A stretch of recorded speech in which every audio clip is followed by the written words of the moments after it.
Right, Friday the 22nd of November 2019, years whizzing by, and I'm once again up in Bedfordshire in a village called Willington,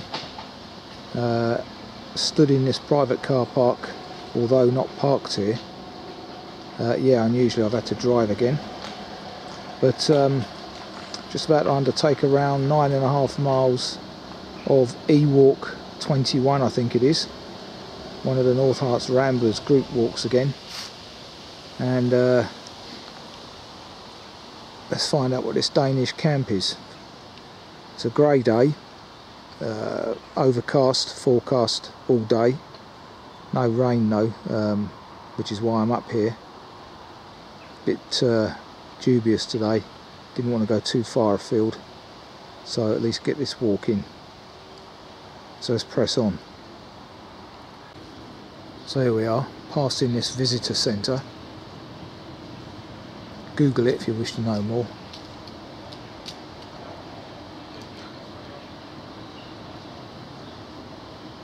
It's obviously next to the river. The river being the Great Ouse. Our onward journey follows NCN 51, however, straight ahead. It's got the characteristics of an old railway line. Potentially it could be the old Sandy to Bedford line, not sure about that, but it's certainly got the characteristics of one. Forgot to say it's about 20 past 12. It's a 4-hour walk or thereabouts, so just about enough time before nightfall again. And it's about 8 or 9 degrees C today, not too much wind thankfully. Bearable, but as I say, an overcast grey day.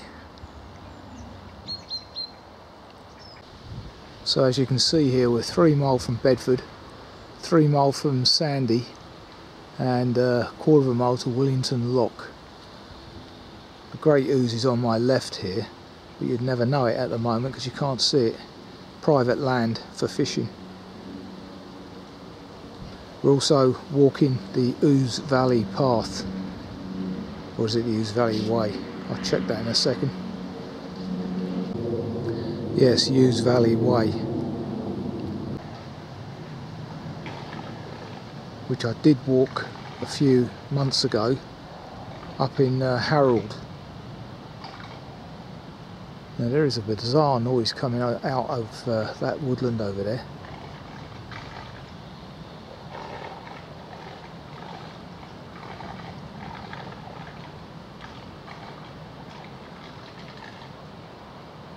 Likes of which I've never heard before.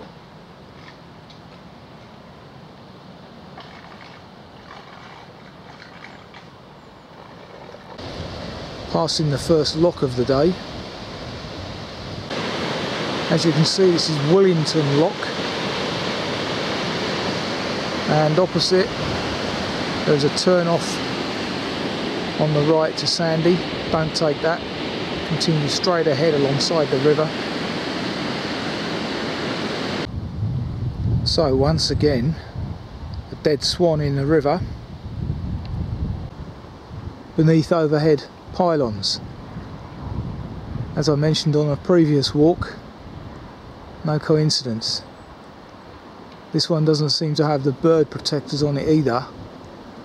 So clearly there is an issue with those, despite what I was told by the park ranger down in, where was I? Down near Ascot somewhere, wasn't it? Can't remember the name of the park. Bracknell Forest anyway. So first evidence that we're on the Ouse Valley Way.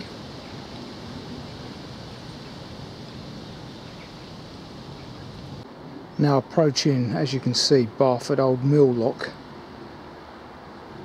The old mill must be the residence ahead of me here.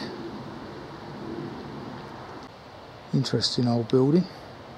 Doesn't look much like a mill. And that certainly looks like the old pond.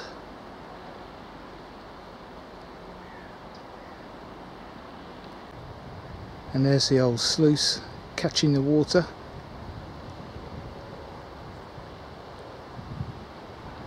path now crosses over the Ouse, which appears to be going out towards the Wash.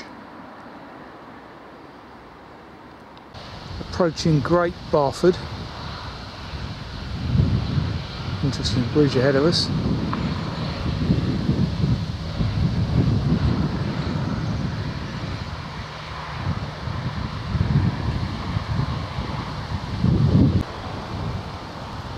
Closer view of the bridge at Great Barford.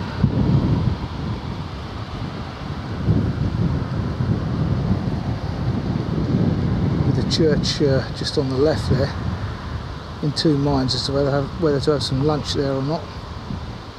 See what the situation is. Not too far into the walk, that's a problem. Got the Anchor pub just here. Great Barford village sign. I think it's a village, not a town. Might be a small market town. So there you have it.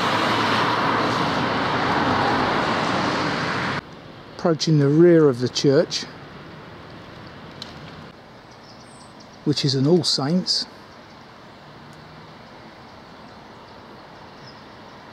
Do see a seat over there. Looks tempting. And although there are seats down by the river, I noticed a few seconds ago, that one's better positioned, quieter. So just coming up to 1:30.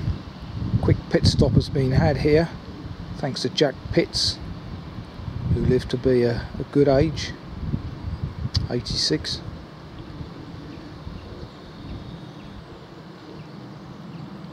So as I mentioned before lunch, information panel here about Great Barford.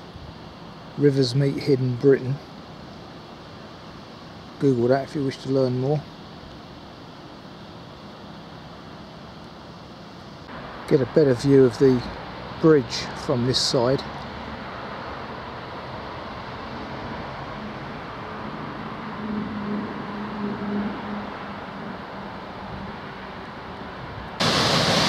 Some sluice here, bit of power of that water.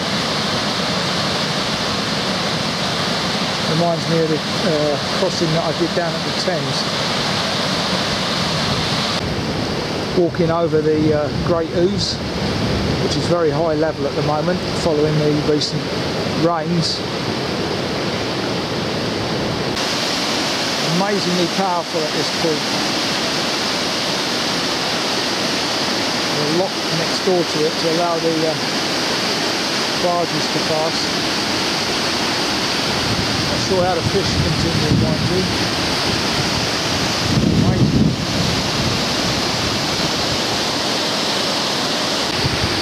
Good shot of the old bridge in the distance.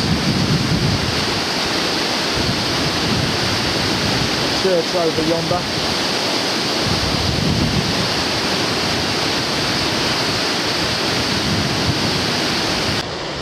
So I'm now on the other side of the Ouse with the Great Barford Lock here.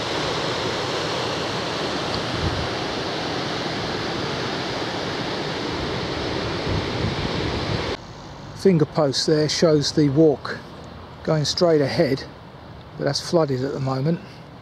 I'm in a water meadow, so lots of water underfoot.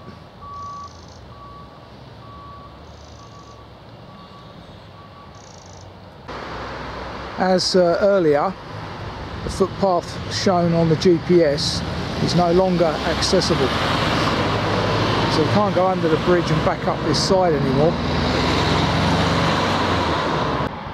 Continuing on up to the corner of this road where that footpath sign is, and then we continue across fields here, so that bit is back on track with the GPS. Unusually for Bedfordshire, I've just had to traipse across a field with no footpath marked out.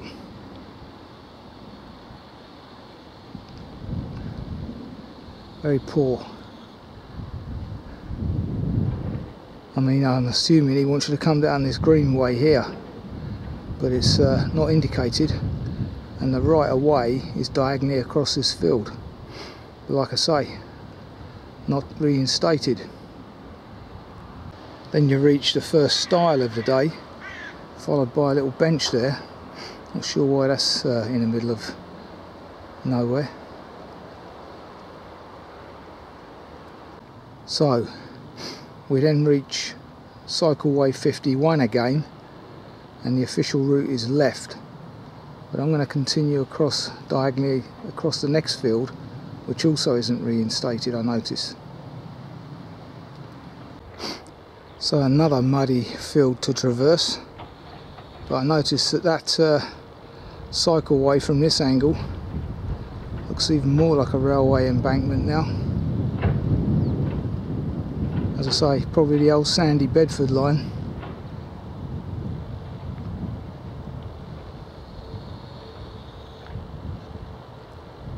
Take a right here and I'm back on the GPX, having saved a little bit of time by not walking along the old rail line, which would have brought me back out here via the village of Charlton.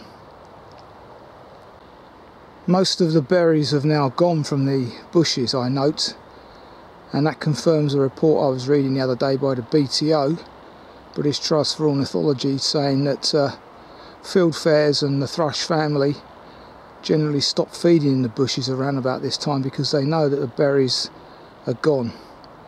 So clearly this would be the appropriate time to be cutting the hedges, any time after the December, January, which is the recommendation of the Protection for Endangered Species, the People's Trust for, recommend January, February time, which would also be appropriate. I still haven't heard back from Hertfordshire yet about their hedge cutting, but I will pursue it. At this T-junction, with the market town of Moggahanger in the background, interesting name, isn't it? Check that one out on the internet. We do a left here, so you come out to meet this minor road into Moggahanger and then follow it through the village, passing the very traditional village primary school, Moggahanger Church. The church is dedicated to St John the Evangelist, and here's one of those information panels: Rivers Meet Hidden Britain, Moggahanger, which you can, as I say, use a search engine to find out more about. Park Road on the right there continues straight on down this lane, which could be a bit dubious. The old thatch needs redoing by the looks of it. Former grand house over there in the distance, somewhat faded now.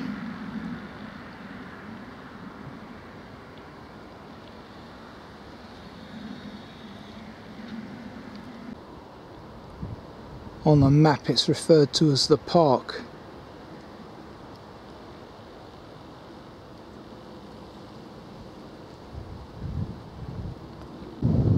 Over there in the distance on the Greensand Ridge, Sandy Heath, with its former TV mast, I believe.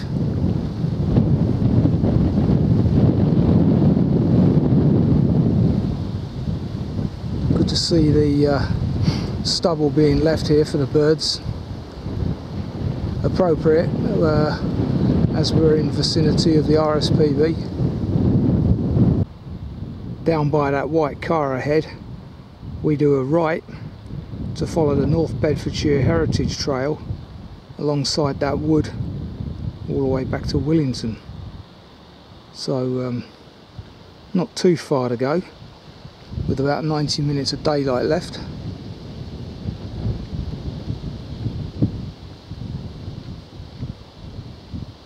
Wind's picking up as well, ominously. Rain's coming. Some decent colours there. The final few days of it. It's funny how it happens so quickly and then you're left with just bare branches. As soon as the frost starts, nature knows.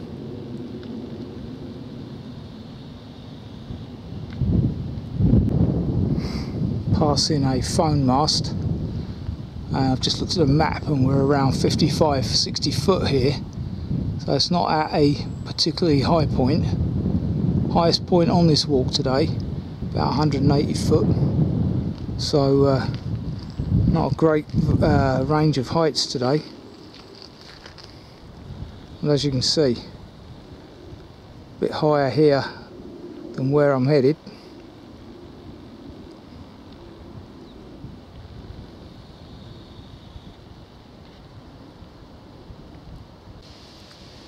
Now this is a bridleway that I'm walking on, and one thing I've noticed with horses is that they always go on the grassy bit, i.e. in the middle here. Why don't they go to one of the sides and leave the grassy bit for us? Surely the horses can cope with the track, but for us pedestrians it's far better to walk on the grassy section. Less slippage, unless the horses are prone to slipping as well. Decent view of Cardington air hangar. Research that on Google if you wish. Last I heard it was storing the airships, one of which recently caught fire, I believe, near the hangars.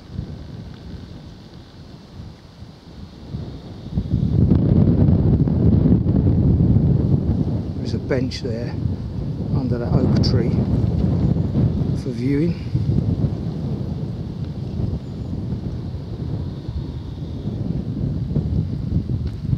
Pretty good view point this. Hill Farm ahead of me there on the map.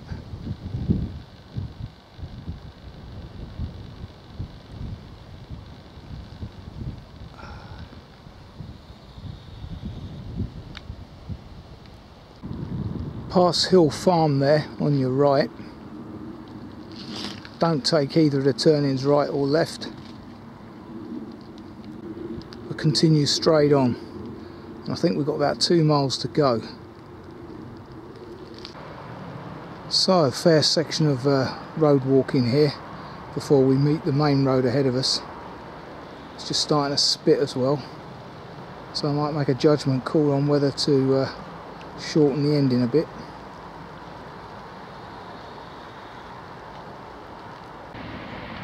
Solitary kissing gate here in the middle of the field. Plenty of electric fences to be negotiated here. Looking back at the main road through Willington.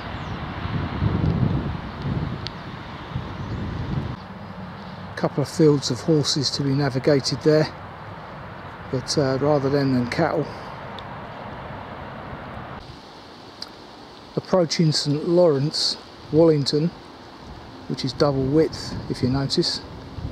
Unusual that.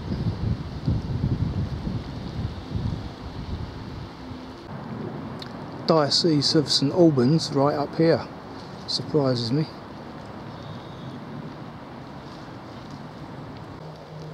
Passing the National Trust's Willington Stables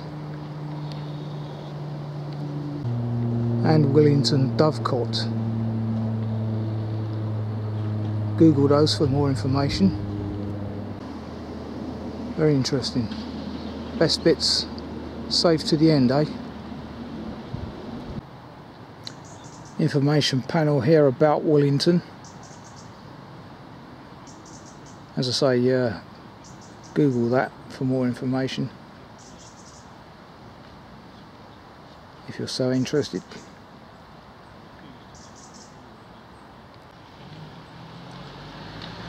In a nutshell though, that's what the name means. Settlement in the Willows. And with the Ouse nearby, that's understandable. So here's confirmation of what I suspected. It's a former rail line. Cambridge, Bedford to Cambridge line. which they are reinstating very shortly, except extending it to Oxford.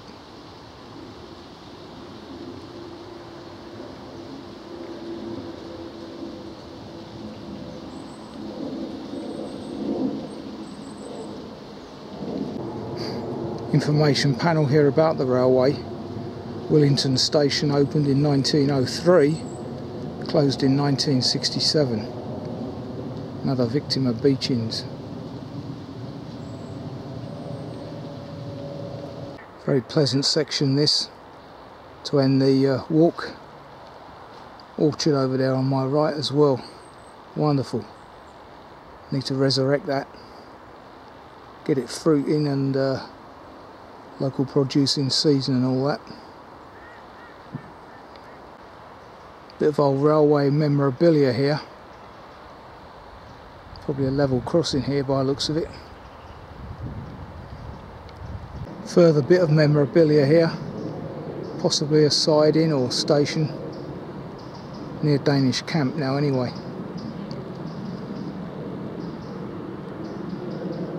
Where I started the walk earlier. Yeah, that looks like a platform to me. It's about the right height. And the old car park here at Danish Camp looks like it would have been sidings as well, or something of the ilk. Back in the day, engine shed.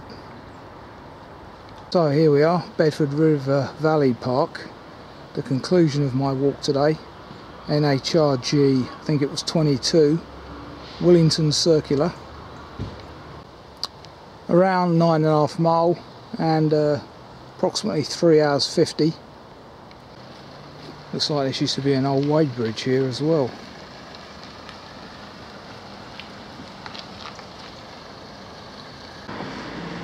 So back where I started, parked near the church here as opposed to Danish Camp as indicated by the Ramblers car park indicator. That's a private car park by the way. So, but the side streets nearby are okay. Very good walk that on a cold, miserable grey day really. But no, decent walk, bearing in mind everything.